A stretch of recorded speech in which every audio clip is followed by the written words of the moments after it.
আজ 20শে জুলাই 2026 সোমবার সকাল। দর্শক বন্ধুরা, মধ্যপ্রাচ্য থেকে আবারও একের পর এক বড় বড় আপডেট সামনে আসছে। বিভিন্ন সূত্রে প্রকাশিত তথ্য অনুযায়ী ইরানের পারমাণবিক স্থাপনাগুলোকে লক্ষ্য করে যুক্তরাষ্ট্রের বড় ধরনের সামরিক হামলার দাবি সামনে এসেছে। একই সময়ে ইরানের পাল্টা অভিযানের পর কুয়েতের বিভিন্ন গুরুত্বপূর্ণ স্থাপনায় ক্ষয়ক্ষতির খবরও প্রকাশিত হচ্ছে। কোথাও বিদ্যুৎ কেন্দ্র, কোথাও তেল সংশ্লিষ্ট স্থাপনায় আগুন লাগার দাবি করা হচ্ছে। তবে এসব ঘটনার ক্ষেত্রে বিভিন্ন পক্ষের বক্তব্যে পার্থক্য রয়েছে। তাই আজকের এই ভিডিওতে আমরা দেখব কে কী দাবি করছে, কোন তথ্যগুলো নিশ্চিত হয়েছে, আর কোন বিষয়গুলো এখনও স্বাধীনভাবে যাচাই করা যায়নি। চলুন সময় নষ্ট না করে পুরো ঘটনাটি ধাপে ধাপে বিশ্লেষণ করা যাক। দর্শক, ইরান দাবি করেছে তারা আমেরিকার $1 বিলিয়ন বেশি ক্ষতি করেছে, আর সেটা শুধু আকাশ পথেই। আমেরিকার এয়ার পাওয়ারের অহংকার যেন মাটিতে মিশে গেছে। আর তার প্রমাণস্বরূপ ছবিও সামনে এনেছে ইরান। ইরানের বিদেশমন্ত্রী একটা বিশাল বড় দাবি করেছেন। তিনি বলেছেন আমেরিকা এবং ইসরায়েল এই যুদ্ধ শুরু করে তাদের ইতিহাসের সবচেয়ে বড় দুটি ভুল করেছে। কি সেই ভুল? বিস্তারিত আপনাদের জানাবো। সেই সঙ্গে আব্বাস আরাকাচি আমেরিকাকে কড়া ভাষায় বলেছেন, আমাদের যেন আপনারা ভেনিজুয়েলা ভাববেন না, যে একজনকে সরিয়ে দেবেন আর পুরো দেশ আপনাদের সামনে মাথা নত করবে। আমরা ইরান। চলুন শুরু করছি এই মুহূর্তের সবচেয়ে বড় খবর দিয়ে। চলমান এই যুদ্ধে আমেরিকা এখনো পর্যন্ত ইরানের উপর তাদের সবচেয়ে বড় হামলাটি করে ফেলেছে। আমেরিকা ইরানের একটি নিউক্লিয়ার পাওয়ার প্ল্যান্টে সরাসরি বোমা বর্ষণ করেছে, যার ফলে এক বিশাল ধ্বংসলীলার আশঙ্কা করা হচ্ছে। গতকাল 19শে জুলাই বিকেল 5টার পর ইরানের অ্যাটমিক এনার্জি অর্গানাইজেশন এই খবরের সত্যতা স্বীকার করে নিয়েছে যে খুজেস্তান প্রদেশে তৈরি হওয়া দারখেভিন নিউক্লিয়ার পাওয়ার প্ল্যান্টে আমেরিকা হামলা চালিয়েছে। সেখানে একের পর এক বোমা ফেলা হয়েছে। ইরানের পরমাণু সংস্থার মতে রাত ঠিক 3:39 আমেরিকান হামলায় বেশ কয়েকটি প্রজেক্টাইল এই প্ল্যান্টে এসে পড়ে। ইরান আমেরিকার এই পদক্ষেপকে সন্ত্রাসবাদী এবং বেআইনি হামলা বলে তীব্র নিন্দা করেছে। তারা বলছে এটা আন্তর্জাতিক আইনের সরাসরি লঙ্ঘন। ইরানের দাবি দারখোভিন কোনো পরমাণু বোমা তৈরির জায়গা ছিল না। এটা একটা সাধারণ নিউক্লিয়ার পাওয়ার প্ল্যান্ট, যার কাজ 2022 সালে শুরু হয়েছিল এবং এর মূল উদ্দেশ্য ছিল বিদ্যুৎ উৎপাদন করা। দর্শক বন্ধুরা, এখানে এখনও কাজ চালু হয়নি, প্ল্যান্টটি পুরোপুরি চালু হয়নি। এখন আপনাদের মনে সবচেয়ে বড় প্রশ্ন নিশ্চয়ই এটাই উঠছে যে এই হামলার ফলে কি নিউক্লিয়ার রেডিয়েশন ছড়ানোর কোনো বিপদ আছে? আশপাশের এলাকা কি এই বিপদের মুখে পড়তে পারে? যেহেতু প্ল্যান্টটি চালু হয়নি, তাই সেখানে কি আদেও কোনো নিউক্লিয়ার মেটেরিয়াল ছিল? আপাতত এই বিষয়ে কোনো অফিসিয়াল নিশ্চয়তা পাওয়া যায়নি। ইরান বা কোনো আন্তর্জাতিক পরমাণু সংস্থা এখনো পর্যন্ত এই রেডিয়েশন লিক হওয়ার কোনো খবর দেয়নি। তবে একটা কথা নিশ্চিত, যুদ্ধ এখন এক চরম বিপজ্জনক মোড়ে পৌঁছে গেছে। কারণ কোনো দেশের নিউক্লিয়ার পাওয়ার প্ল্যান্টে হামলা করা সাধারণ কোনো সামরিক হামলা নয়। এর প্রভাব দেশের সীমানা ছাড়িয়ে অনেক দূর পর্যন্ত পৌঁছতে পারে। আশ্চর্যের বিষয় হলো, ফার্দো বা নাতাঞ্জ, যেখানে আমেরিকা আগেও হামলা করেছিল এবং দাবি করেছিল যে সেখানে ইউরেনিয়াম সমৃদ্ধকরণের কাজ চলছে, সেখানে কিন্তু এবার হামলা হয়নি। পাহাড়ের ভিতরের গোপন ঘাঁটিতেও হামলা হয়নি। তাহলে এই জায়গাতেই কেন হামলা হলো? ইরানের কথা মতো এটা তো শুধু একটা পাওয়ার প্ল্যান্ট ছিল। তাহলে এখানে এমন কি লুকিয়েছিল? এই বিষয়ে নতুন কোনো আপডেট এলে আমরা অবশ্যই আপনাদের জানাবো। এবার চলুন কুয়েতের দিকে নজর দেওয়া যাক। ইরানি হামলার পর কুয়েত থেকে একটা বিশাল ধ্বংসলীলার খবর সামনে এসেছে। ইরানের নিউজ এজেন্সিগুলো গতকাল বিকেল 5টার পর কিছু ছবি প্রকাশ করেছে। কুয়েতের একটি তেল খনিতে ভয়াবহ আগুন ধরে গেছে। পাশাপাশি কুয়েতের বিদ্যুৎ এবং পানীয় জল তৈরির সবচেয়ে গুরুত্বপূর্ণ প্ল্যান্টটিতে গত দুদিনে দুবার হামলা হয়েছে।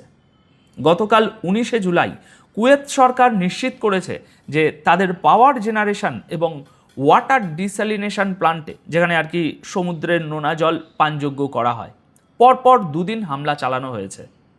ফার্স নিউজ এজেন্সির মতে বিকেল 4টের দিকে পাওয়া খবর অনুযায়ী কুয়েতের বিদ্যুৎ ও জল মন্ত্রক জানিয়েছে এই হামলার ফলে বিদ্যুৎ উৎপাদনের অনেকগুলো ইউনিট মারাত্মকভাবে ক্ষতিগ্রস্ত হয়েছে।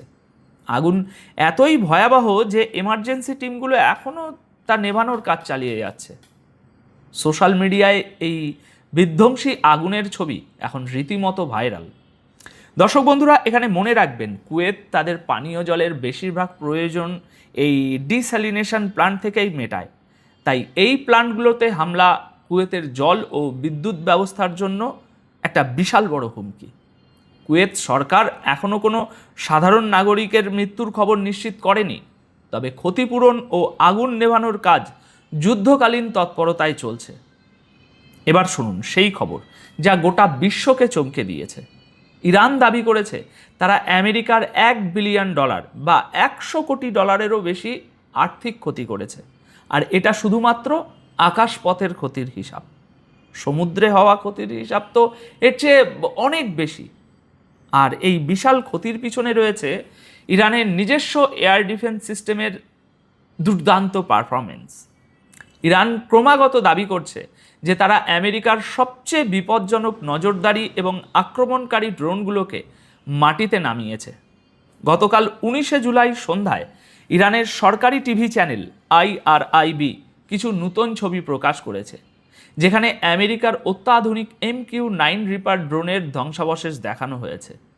ইরানি সেনার নৌবাহিনী একটি আমেরিকান MQ-9 ড্রোনকে গুলি করে নামায় এবং পরে তার ধ্বংসাবশেষ উদ্ধার করে।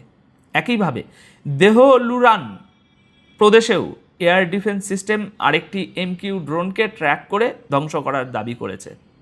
ইরান সরকারের মতে শুধুমাত্র গত 8 দিনে আমেরিকার 4টি MQ-9 রিপার ড্রোন ধ্বংস করা হয়েছে। তাদের আরও দাবি, যুদ্ধ শুরু হওয়ার পর থেকে এখনও পর্যন্ত আমেরিকার 150টিরও বেশি ড্রোন ধ্বংস করা হয়েছে, যার মধ্যে প্রায় 30টিই হলো এই MQ-9 রিপার ড্রোন। আপনারা হয়তো জানেন না, এই MQ-9 রিপার ড্রোন আমেরিকার সবচেয়ে দামি এবং অত্যাধুনিক ড্রোনের মধ্যে পড়ে। নজরদারি আর গুপ্তচর বৃত্তির পাশাপাশি মিসাইল হামলার জন্য এটা ব্যবহৃত হয়। এর একটি ড্রোনের দামই প্রায় $3.40 কোটি। যদি ইরানের এই দাবি সত্য হয়, তবে শুধু এই 30টি ড্রোনের ধ্বংসের ফলেই $100 কোটিরও বেশি ক্ষতি হয়ে গেছে। বাকি 120টা ড্রোনের হিসাব তো বাদই দিলাম। মজার ব্যাপার হলো, মার্চের প্রথম সপ্তাহে আমেরিকা বড়াই করে বলেছিল যে ইরানের আকাশপথ পুরোপুরি তাদের কন্ট্রোলে। কিন্তু ইরান প্রমাণ করে দিল যে তাদের নতুন এবং উন্নত এয়ার ডিফেন্স সিস্টেম আমেরিকার সেই দাবিকে ভুল প্রমাণ করেছে। যদিও আন্তর্জাতিক মহল থেকে এর কোনো সত্যতা এখনও যাচাই করা হয়নি, কিন্তু ইরান তো ছবি প্রমাণ হিসাবে দেখাচ্ছে। তারা আমেরিকাকে চ্যালেঞ্জ ছুড়ে বলছে, দেখো এটা কার ড্রোনের ধ্বংসাবশেষ, আমরা তো ছবি দেখাচ্ছি, তোমরা প্রমাণ করো যে এগুলো এখনও সুরক্ষিত আছে। ড্রোনের কোড নম্বর মিলিয়ে দেখো। সোজা কথায়, আমেরিকা বড় বড় দাবি করলেও তাদের পকেট কিন্তু রীতিমতো ফাঁকা হয়ে যাচ্ছে। এখন ভিডিওর শেষে এসে এবার আমরা জানব ইরানের বিদেশ মন্ত্রীর সেই ঐতিহাসিক বয়ানের কথা, যা আজ সারা বিশ্বে হেডলাইন তৈরি করেছে। গতকাল 19শে জুলাই ইরানের বিদেশমন্ত্রী আব্বাস আরাকাচি বলেছেন যে যুদ্ধ শুরু করার আগে আমেরিকা ও ইসরায়েল দুটি মারাত্মক ভুল করেছিল এবং সেই ভুলগুলোর মাসুল এখন তাদের গুনতে হচ্ছে। প্রথম ভুল, তারা যুদ্ধ শুরু করেছিল। দ্বিতীয় ভুল, আমেরিকা ও ইসরায়েল ভেবেছিল যে ইরান তাদের সাথে লড়াই করে টিকতে পারবে না। আরাকাচি বলেন, ইসরায়েলের বিশ্বাস ছিল যে কয়েকদিনের হামলাতেই তারা ইরানের সব কিছু ধ্বংস করে দেবে, কিন্তু বাস্তবে তা হয়নি। যখন ইসরায়েল তাদের উদ্দেশ্য পূরণে ব্যর্থ হলো, তখন তারা যুদ্ধ থামাতে বাধ্য হলো। তিনি স্পষ্ট করে দিয়েছেন, এই যুদ্ধ প্রমাণ করে দিয়েছে ইরানকে দুর্বল ভাবাটা আমেরিকা ও ইসরায়েলের সবচেয়ে বড় ভুল ছিল। এর পাশাপাশি আব্বাস আরাকাচি সাহেব আমেরিকাকে এমন একটা কড়া জবাব দিয়েছেন যা শুনলে আপনিও অবাক হবেন। তিনি সরাসরি চ্যালেঞ্জ ছুড়ে বলেছেন, ইরান এমন কোনো দেশ নয় যাকে ভয় দেখিয়ে মাথা নত করানো যাবে। তিনি জানান তিনি ডোনাল্ড ট্রাম্পের বিশেষ প্রতিনিধি স্টিভ উইটকফকে সরাসরি জিজ্ঞাসা করেছিলেন, আপনি কি কখনো এমন কোনো মিটিংয়ে বসেছেন যেখানে প্রতি মুহূর্তে এই ভয় থাকে যে পরের সেকেন্ডেই আমার মাথার উপর বোমা পড়তে পারে? আমরা বসেছি, কিন্তু আমরা ভয় পাইনি। আমেরিকাকে চরম ব্যঙ্গ করে তিনি বলেন, এটা ভেনিজুয়েলা নয় যে আপনারা একজন মানুষকে তুলে নেবেন আর বাকি সবাই ভয় পেয়ে পিছিয়ে যাবে। আমরা ইরান। তিনি স্পষ্ট করে বুঝিয়ে দিয়েছেন, ইরানি জাতি কোনো চাপ, হুমকি বা সামরিক হামলার ভয় পাওয়ার পাত্র নয়। আর এই কথাটা এবার আমেরিকার খুব ভালোভাবে বুঝে নেওয়া উচিত। তো দর্শক বন্ধুরা, এই ছিল আপাতত পাওয়া সবথেকে বড় আপডেটগুলো। বর্তমান পরিস্থিতি যেদিকে এগোচ্ছে তাতে আগামী দিনে এই যুদ্ধ আরও ভয়াবহ রূপ নিতে পারে। এখন বাদবাকি আপনাদের কি মনে হয়, আমেরিকা নাকি ইরান? শেষ পর্যন্ত কে জিতবে এই যুদ্ধ? কমেন্ট করে আপনাদের মতামত অবশ্যই জানাবেন। ভিডিওটি ইনফরমেটিভ মনে হলে একটি লাইক করবেন, বন্ধুদের সাথে শেয়ার করবেন। দেখা হচ্ছে পরের ভিডিওতে। ততক্ষণের জন্য ভালো থাকবেন, সুস্থ থাকবেন। ধন্যবাদ আপনাদের সকলকে।